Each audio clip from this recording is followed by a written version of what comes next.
Welcome back to the course. আজকে আমরা আলোচনা করব রিগ্রেশন অ্যানালাইসিস নিয়ে। What is regression analysis?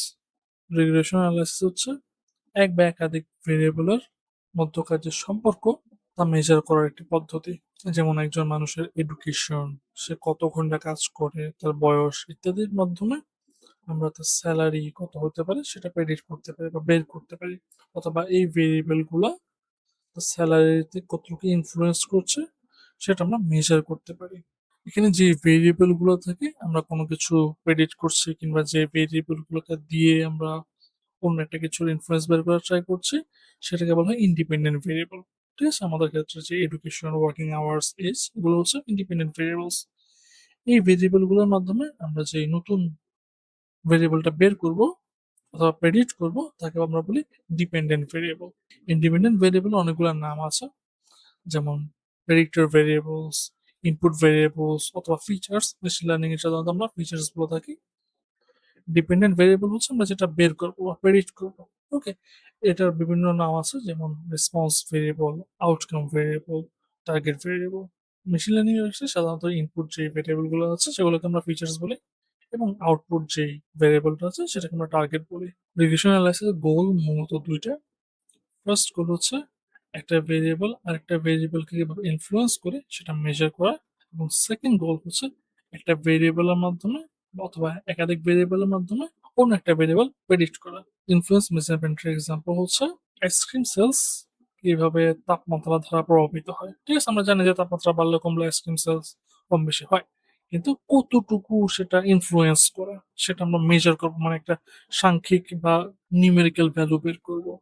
ওকে, একই রকম যে হাউস সাইজ কিভাবে হাউস প্রাইস কে এফেক্ট করে। সেকেন্ড হল হচ্ছে প্রেডিকশন। আমাদের কাছে এক বা একাধিক ইনপুট থাকবে বা ফিচার্স থাকবে যার মাধ্যমে আমরা একটা টার্গেট ভেরিয়েবল অথবা ডিপেন্ডেন্ট ভেরিয়েবল প্রেডিক্ট করব। যেমন তাপমাত্রা কত হলে আইসক্রিম সেলস কত হবে। তাপমাত্রা 40 ডিগ্রি হলে আজকে কয়টা আইসক্রিম সেল হবে। তাপমাত্রা 30 ডিগ্রি হলে আজকে কয়টা আইসক্রিম সেল হবে।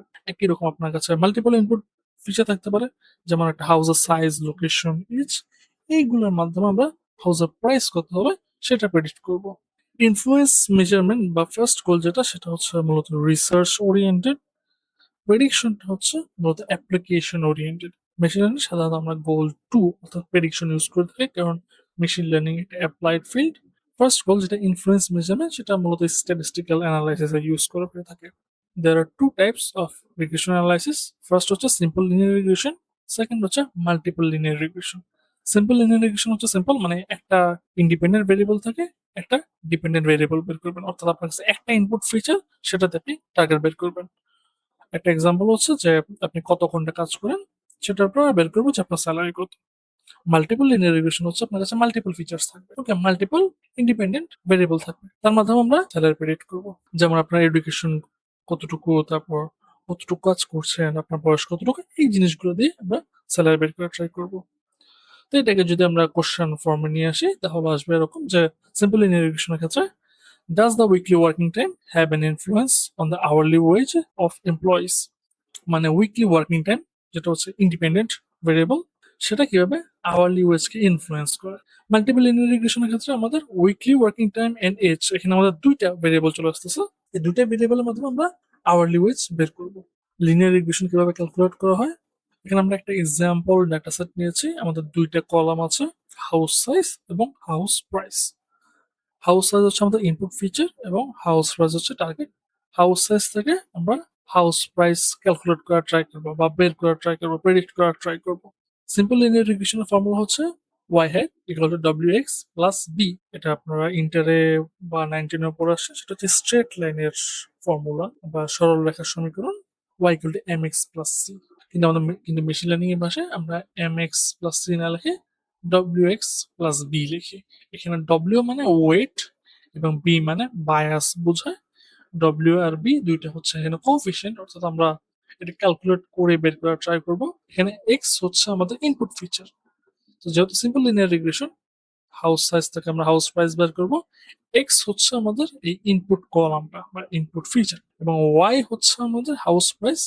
ওয়াই হ্যাট মানে হচ্ছে যেটা আমরা প্রেডিক্ট করব। যখন আমরা কোনো কিছু প্রেডিক্ট করব তখন এটা আমরা ওয়াই হ্যাট ইউজ করি। এখন আপনার প্রশ্ন আসতে পারে যে এই ফর্মুলা দিয়ে আমরা হাউস প্রাইস কিভাবে বের করতে পারি। একটা এক্সাম্পল দেখি। That's a house price. Okay, house price আমরা ফর্মুলা তৈরি করলাম যে price by square metre into house size plus extra. মানে হচ্ছে আমরা যদি প্রতি স্কোয়ার মিটারের প্রাইস কত, প্রতিটা এলাকায় হাউসের স্কোয়ার মিটারের একটা প্রাইস থাকে, তো আমরা যদি এভারেজ যে স্কোয়ার মিটার প্রাইস সেটা বের করতে পারি, তাহলে আমরা প্রতি স্কোয়ার মিটার প্রাইস ইনটু হাউসের সাইজ গুণ করলে আমরা হাউস সাইজ বের হয়ে যায়। প্লাস এক্সট্রা কিছু খরচ থাকে, মানে আপনি একটা অ্যাপার্টমেন্ট কিনছেন, সেখানে এক্সট্রা কিছু দরজা জানালা এক্সেট্রা, আচ্ছা ওকে, এগুলোর জন্য আবার এক্সট্রা একটা চার্জ থাকে। তো সেই হিসেবে মানে আমরা একটা সিম্পল অ্যাজাম্পশন ধরে নিচ্ছি, সেই হিসেবে আমাদের price per square kilometre into house size plus extra, এটা হচ্ছে আমাদের হাউস প্রাইসের ফর্মুলা। এটার সাথে যদি আমরা রিলেট করে ট্রাই করি, এই যে ওয়াই হ্যাট হচ্ছে হাউস প্রাইস, ডব্লিউ হচ্ছে price per square metre, X হচ্ছে হাউস সাইজ এবং বি হচ্ছে এক্সট্রা। এক্স হাউস সাইজ হচ্ছে আমাদের ফিচার, এবং আমাদের যে দুইটা এক্সট্রা কোএফিসিয়েন্ট বের করতে হবে সেটা হচ্ছে প্রাইস পার স্কোয়ার মিটার এবং extra. Price per square metre আমরা ধরে নিলাম যে 170, মানে আমাদের প্রতি স্কোয়ার মিটারের প্রাইস $170, ইন্টু আমরা হাউস সাইজ দিয়ে গুণ করলাম, তাহলে আমরা প্রাইস পেয়ে গেলাম, প্লাস ওই যে এক্সট্রা যেটা আছে এক্সট্রা খরচ আমরা যোগ করে দিলাম, আমাদের হাউস প্রাইস বের হয়ে গেছে। সেটা হচ্ছে একটা সিম্পল ইন্টুইশন, একটা স্ট্রেট লাইনের ফর্মুলা কিভাবে হাউস প্রাইস বের করতে পারে। এখন আপনার প্রশ্ন আসতে পারে যে 170 এবং এখানে 1160 এটা আমরা কই পেলাম? তো এগুলো আমরা ডাটা থেকে ক্যালকুলেট করে বের করবো, বা আমরা মেশিন লার্নিং অর্থাৎ আমরা ডাটা থেকে লার্ন করব। ওকে, সেটা কিভাবে করা যায়? সেটা করার জন্য আমরা হাউস সাইজ এটাকে এক্স এক্সিসে রাখলাম এবং ওয়াই এক্সিসে হাউস প্রাইস, এটাতে আমরা একটা স্ক্যাটার প্লট তৈরি করলাম। ওকে, তো আমরা দেখতে পাচ্ছি যে over the time house size বাড়লে প্রাইসও বাড়তেছে, হাউস সাইজ বাড়লে প্রাইস বাড়তেছে, এখানে একটু বেশি বেড়ে গেছে। তো আমরা যদি মাঝখানে একটা লাইন আঁকতে পারি, আমরা একটা মোটামুটি অ্যাজাম্পশন দিতে পারবো যে house size is let's say এরকম 2200 হলে তাহলে প্রাইস কত হতে পারে। ওকে, সো লাইন আঁকবো, এখন আমরা এই পয়েন্ট গুলোকে তো সামহাও কানেক্ট করতে হবে, তাই না? তো আমরা পয়েন্ট গুলোকে কানেক্ট করে দিলাম, কানেক্ট করার পর দেখতেছি এরকম একটা জিগজ্যাগ জিগজ্যাগ আসছে। ঠিক আছে, এটা দিয়ে প্রেডিক্ট করা যাবে, সমস্যা নাই। যেমন আপনার 2200 তাহলে বরাবর এখানে, তাহলে আমাদের হাউস প্রাইস হবে লেটস সে $3 লাখ মতো এরকম।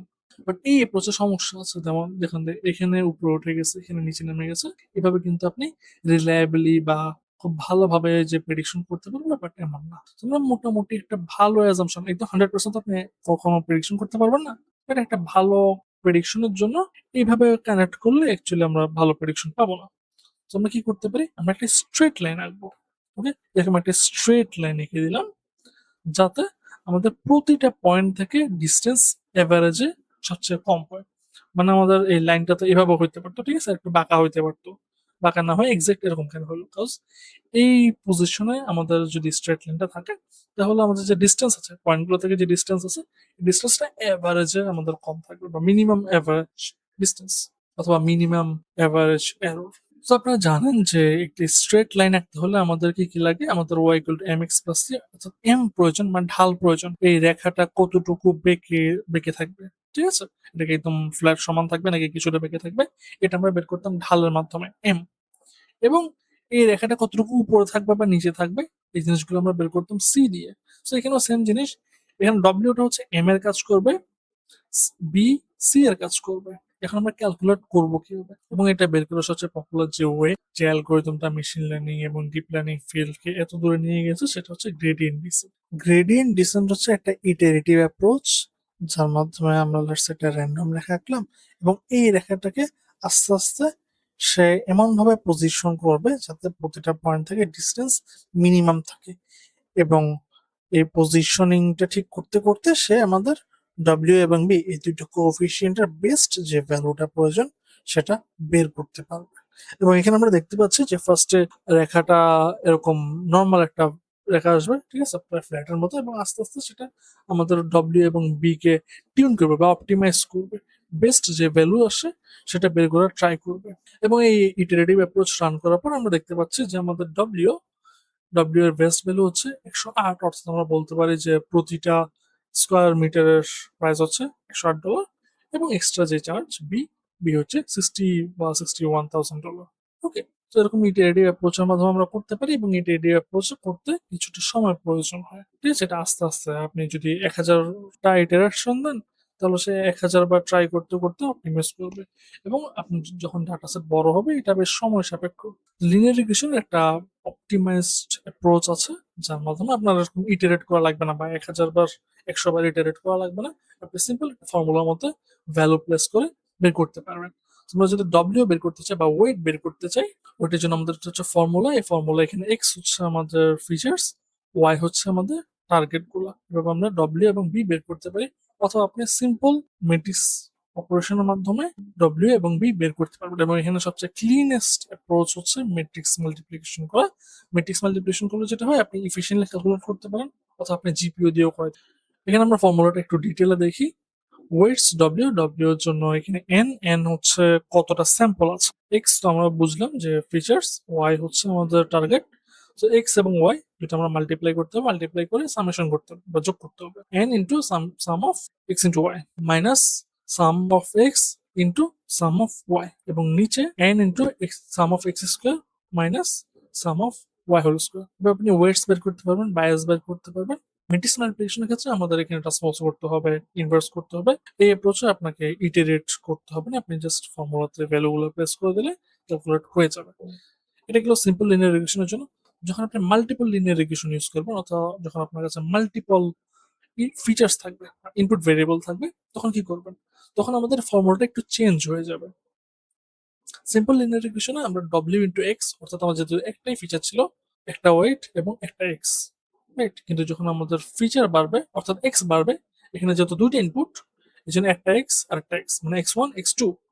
প্রতিটা এক্স এর জন্য বা প্রতিটা ইনপুট ফিচারের জন্য একটা করে ওয়েট থাকবে। এক্স ওয়ান এর জন্য ডব্লিউ ওয়ান, এক্স টু এর জন্য ডব্লিউ টু। বি বা বায়াস আমাদের একটাই থাকে, তখন আমাদের এই ফর্মুলাটা অনেক মেসি হয়ে যায়। ঠিক আছে, আপনি ডব্লিউ ওয়ান বের করার জন্য এই ফর্মুলা, ডব্লিউ টু বের করার জন্য এই ফর্মুলা, যখন আপনার ফিচার বাড়বে এই ফর্মুলাটা আরো জগাখিচুড়ি হয়ে যাবে। মাল্টিপল লিনিয়ার রিগ্রেশনের জন্য বেস্ট অ্যাপ্রোচ হচ্ছে ম্যাট্রিক্স মাল্টিপ্লিকেশন। ম্যাট্রিক্স মাল্টিপ্লিকেশনের মধ্যে আপনি একটা জিনিস নোটিস করবেন যে সিম্পল লিনিয়ার রিগ্রেশন এবং মাল্টিপল লিনিয়ার রিগ্রেশনের ফর্মুলা সেম। এর মাধ্যমে আপনি বায়াস এবং প্রতিটা ওয়েট, যতটা ওয়েট আপনার প্রয়োজন সবগুলো ওয়েট পেয়ে যাবেন। এক্স হচ্ছে আমাদের সবগুলো ফিচারের ম্যাট্রিক্স। ওকে, পুরাটাকে একসাথে কম্পিউট করবেন। এবং এটাকে যদি আমরা ম্যাট্রিক্স সেটআপে নিয়ে যাই, ফার্স্ট আমাদের একটা কলাম থাকবে সবগুলো ওয়ান, এবং পরের কলামে এক্স ওয়ান ফিচার, পরের কলামে এক্স টু ফিচার, এবং আপনার যতটা ফিচার থাকবে ততটা কলাম আসবে। এবং ওয়াই এর জন্য সিম্পলি আপনার যে টার্গেট গুলো আছে, টার্গেট সিম্পলি ক্যালকুলেট করব। ক্যালকুলেট করার মাধ্যমে আমরা কোফিশিয়েন্ট এবং ওয়েটস গুলো পেয়ে যাব। এর মাধ্যমে আমরা খুব ইজিলি হাউস প্রাইস বা যে কোনো কিছু মাল্টিপল ফিচার্স থেকে প্রেডিক্ট করতে পারি।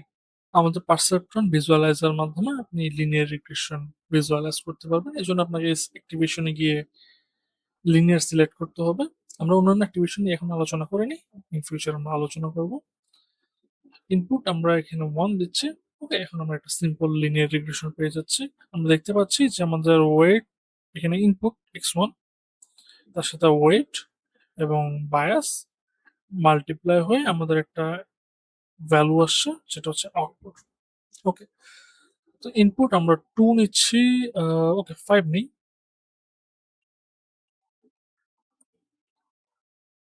5। ওয়েট ফর এক্সাম্পল 1 বা 1.5, রাইট? এবং বায়াস আমরা প্রথমে 0 নিচ্ছি। ওকে, তো আমাদের আউটপুট আসবে 5 ইন্টু 1.5, 7.5। এখানে আপনি ভিজুয়ালাইজেশনও দেখতে পারবেন y ইকুয়াল টু 7.5।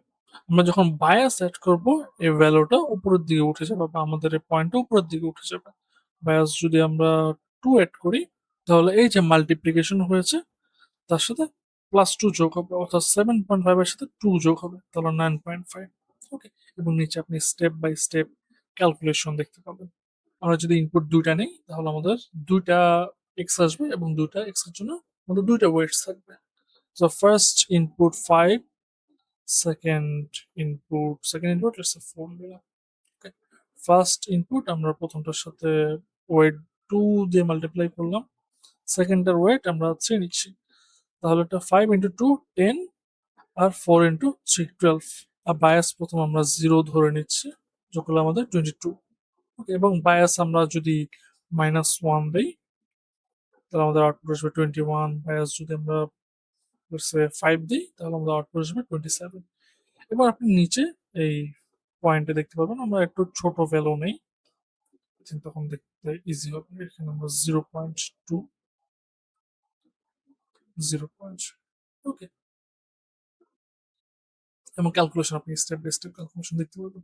সেভাবে আপনারা মাল্টিপল ইনপুটস এর জন্য লিনিয়ার রিগ্রেশন ভিজুয়ালাইজ করতে পারবেন। আপনি 4 টা ইনপুট দিয়ে ট্রাই করতে পারেন, 8 টা ইনপুট দিয়ে ট্রাই করতে পারেন, 10 টা ইনপুট দিয়ে ট্রাই করতে পারেন। নেক্সট লেকচারে আমরা যে ফর্মুলা গুলো দেখেছি তার মাধ্যমে লিনিয়ার রিগ্রেশন ইমপ্লিমেন্ট করার ট্রাই করব। Thank you.